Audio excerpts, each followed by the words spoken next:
Making a character in Dungeons & Dragons can be a little bit daunting, especially for new players just barely getting into the game and just starting in their first campaign. So, in this video, I'm going to show you how to make your first ever character and teach you the basics to playing Dungeons & Dragons. Though I won't be going into any of the classes or races that you can use to create your character, I will be going into the general rules and the basic lingo that you need to know to get started in your first game. Firstly, the difference between Dungeon Masters / Game Masters and players, the ones who are sitting around the table. The Game Master is the one creating the world for the players. They're generating a story, creating NPCs for players to interact with, and throwing monsters at the players for them to fight. And the players are the ones sitting around at the table playing within the story that the Game Master has created. Both players and Game Masters have a set of dice. And usually the dice are referred to as D6s, D8s, D4s, mostly referring to the number of sides on the dice. So there's a 4-sided die, a D4, a D6, a D8, a D10, a D12, and a D20. There's also a variant of the D10 called D100 that's used for percentile rolls and rolling on tables and things like that, but that's not super important. As you're playing throughout the game, you are going to be using your D20 the most. That is your most important dice that you always have to have. You're going to be using the D20 to roll all of your skills, attacks, saving throws, and you're going to be using it a ton. So make sure you always have one of those on hand. And determining your attacks, saving throws, and skills are your stats. There's strength, dexterity, constitution, intelligence, wisdom, and charisma. And to help you remember the uses for each stat, I like to use what's called the tomato analogy. Each stat has its own set of skills attached to it. Like strength has athletics, dexterity has acrobatics, constitution doesn't have any skills attached to it, but it's really useful for like maintaining spells and things like that. While intelligence gives you arcana, which is your knowledge on magical items and spells. Wisdom gives you survival, which is you surviving out in the wilderness, and charisma is pretty self-explanatory, like persuasion, intimidation, deception, like interacting with people.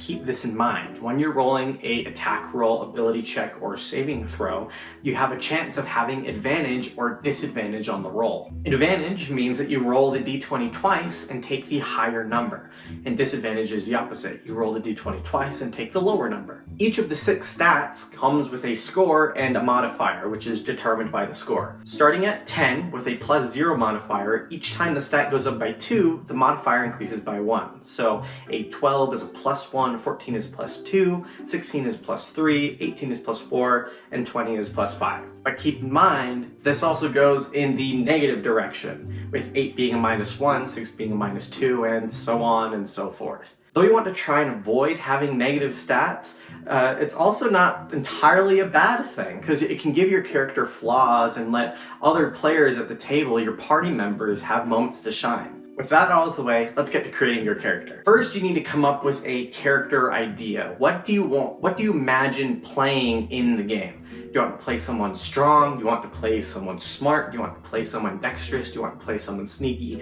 It's all up to you. As an example, let's say I want to create a strong, sturdy character that's really hard to kill. With that, I would go on to choosing my class. This will help me determine which scores I want to be the highest and which scores I can just dump. If I'm wanting a character that's strong and tough to kill, I want to play a barbarian. If you see me want to cover the barbarian class, I did a whole video on it, so click the link up in the iCard to check that one out. After you watch this video, of course. Now that I've chosen my class, I have to choose a race that synergizes with it well. And the first thing that comes to mind is a half-orc. Now, each race comes with its own ability score improvements. The half-orc being a +2 to strength and a +1 to constitution. On top of the ability score improvements, each race comes with its own features, abilities, and movement speed. I'll be going over the different races and their abilities and things like that in future videos. But to help you understand movement speed, let's put it on a grid. All right, we have our battle map here. You can see it's separated into these 1-inch squares, and we have our there's these different races here, and all of these have different movement speeds depending on which ones you choose. For example, our half-orc and basically every other medium-sized race that you can play has movement speed of 30 feet or 6 squares. So with a movement speed of 30 feet, our half-orc friend could move that far on the battle map. Then with our halfling friend, because they're a little bit smaller, they only have a movement speed of 25. So they could only move 5 squares, while the half-orc or any other medium-sized race basically can move 6. While our elven friend here, specifically a wood elf is what comes to mind, can move 35 feet.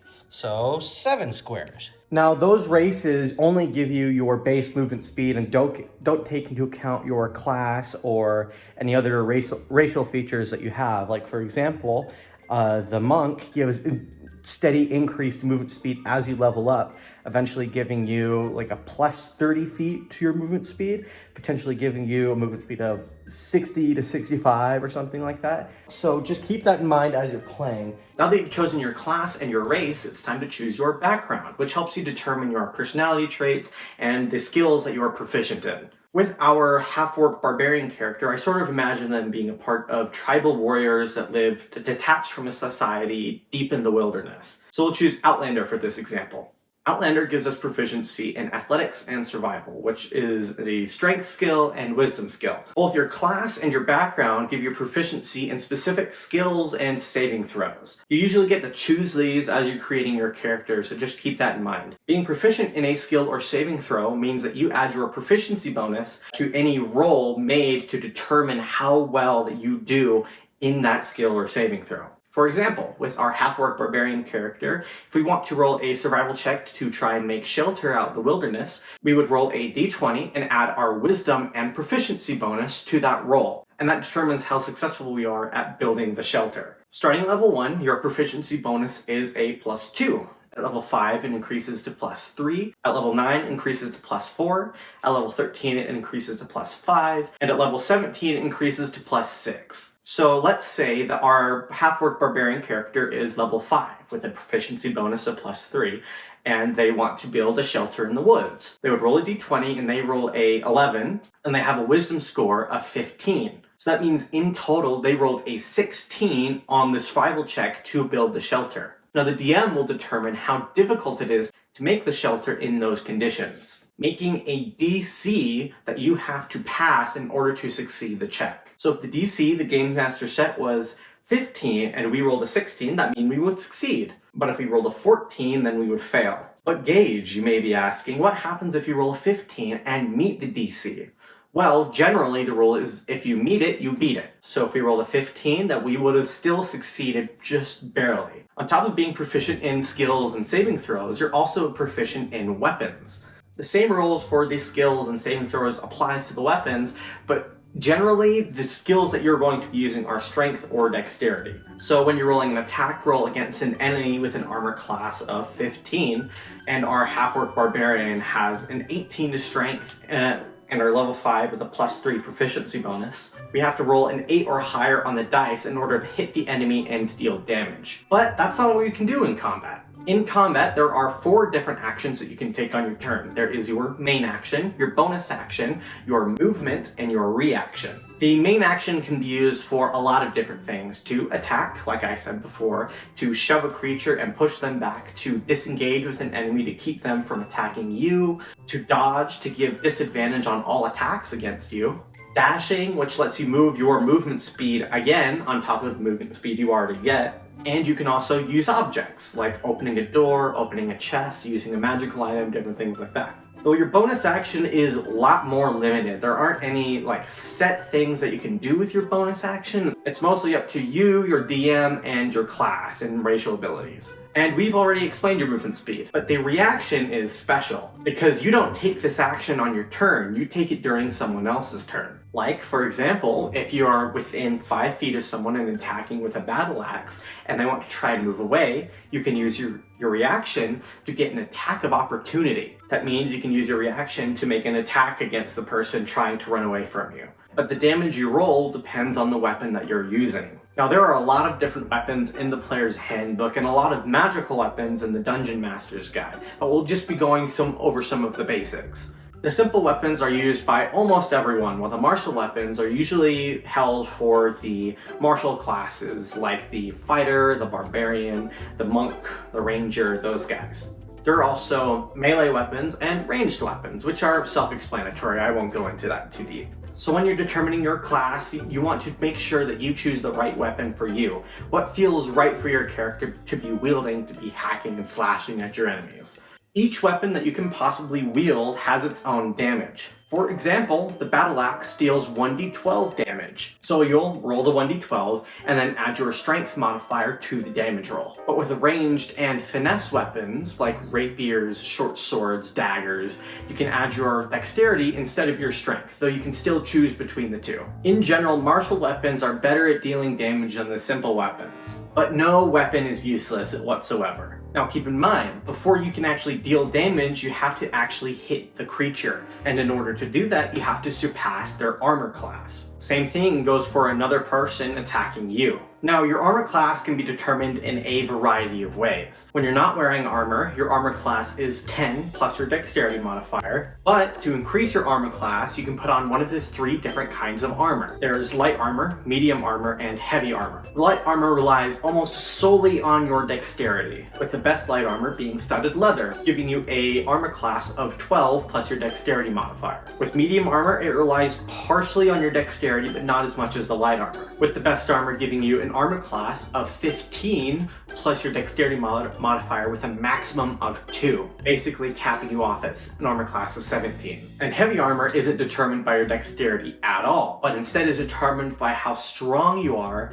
to see if you're not encumbered while you're wearing the armor and having it slow you down, with the best heavy armor being plate armor, giving a flat armor class of 18. But keep in mind, some of the different armors can give you disadvantage on stealth checks. Now, if your armor class is too low for your liking, you can choose to pick up a shield, which gives you a +2 bonus to your armor class. So for our half-orc barbarian character, let's say they pick up a battle axe. They pick up the battle axe, run into battle, and swing at a goblin. They roll to attack, they roll an 11, they add their strength modifier, being +4, having an 18 in the strength score, and having a proficiency bonus of +3, being a level 5 barbarian. They roll an 18 to hit against the goblin. That means they deal 1d12 plus their strength modifier damage. For the sake of simplicity, let's say we roll a 6 on the damage dice, giving us 10 damage in total. Now that we've hit the goblin with our battle axe and dealt 10 damage to it, its hit points are reduced by 10. The hit points of a creature are determined by their hit dice, determined by their class, and their constitution modifier. Luckily for a half-orc barbarian, the goblin only has 7 hit points, which means we knock the goblin unconscious. But for the sake of the example, let's say the goblin had 15 hit points and was instead reduced to 5. Now, if the goblin ran away from combat and didn't come back, leaving their allies in the wind and being a coward, the goblin could regain hit points by using healing spells, a healing potion, or by taking a short or long rest. A short rest allowing the goblin to roll any of its hit dice, adding its constitution modifier to all of its rolls, and a long rest bringing back all of its hit points and any expended hit dice from any previous short rests. Now let's say an ogre ends up rolling a natural 20 against our orc barbarian character. Now no matter what our armor class was, a natural 20 would hit automatically. On top of that, the ogre now gets to roll twice as many dice as they would before. So instead of rolling the 2d8 plus their strength score, they would roll 4d8 plus their strength score. And for the sake of the example, let's say that brings our half-orc barbarian unconscious. Now that our half-orc barbarian is unconscious, we're making death saving throws. At the start of each of our turns, we're going to roll a d20. If we roll above a 10, that means we get a successful death save. If we roll below a 10, that means we roll a fail. When you roll 3 successful death saves, you become stable, which means you're still unconscious, but you're not rolling death saving throws anymore, and you're still alive. That's what's important. But if you roll 3 failed death saving throws, then your character dies, and we do not want that to happen. Luckily, if you roll a natural 20 on a death saving throw, no matter how many fails or successful saves that you have, you automatically come back with 1 hit point. But if you roll a natural 1, that means you automatically fail 2 death saving throws. While you're rolling death saving throws while at 0 hit points, if you're healed any amount of HP, then you're going to come back and you don't have to roll death saving throws anymore. And any successful or failed death saves are erased from your character sheet. But you can also fail death saving throws if you're attacked while you're unconscious, with each landed hit automatically giving you 1 failed death saving throw. Now, for all the DMs out there, you usually don't have to roll death saving throws for your monsters unless you really want a chance of having them come back.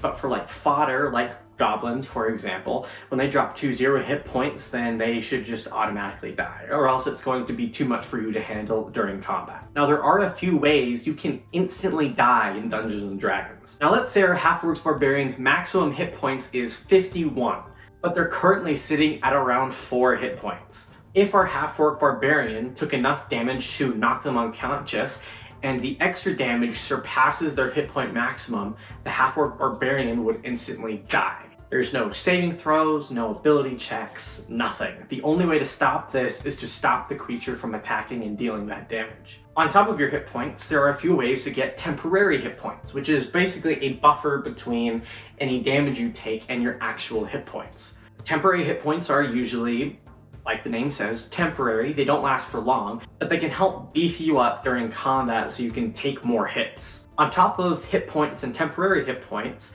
you or any monsters that you're facing can be resistant or immune to any of the damage types. In total, there are 13 damage types, which sounds like a lot, but I promise it's pretty simple. The 3 most common damage types are bludgeoning, piercing, and slashing damage. These are going to be your regular weapons.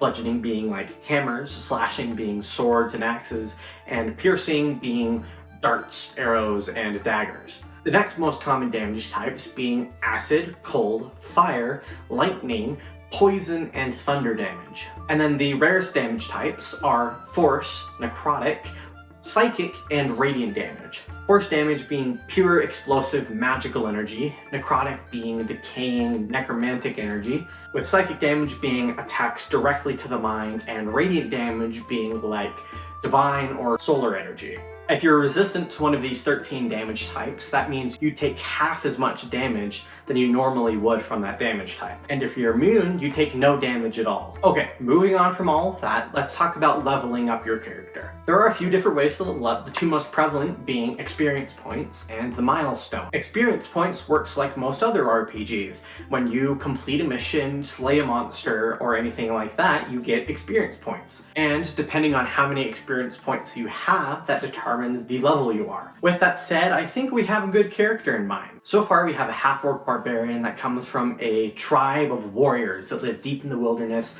attached from society.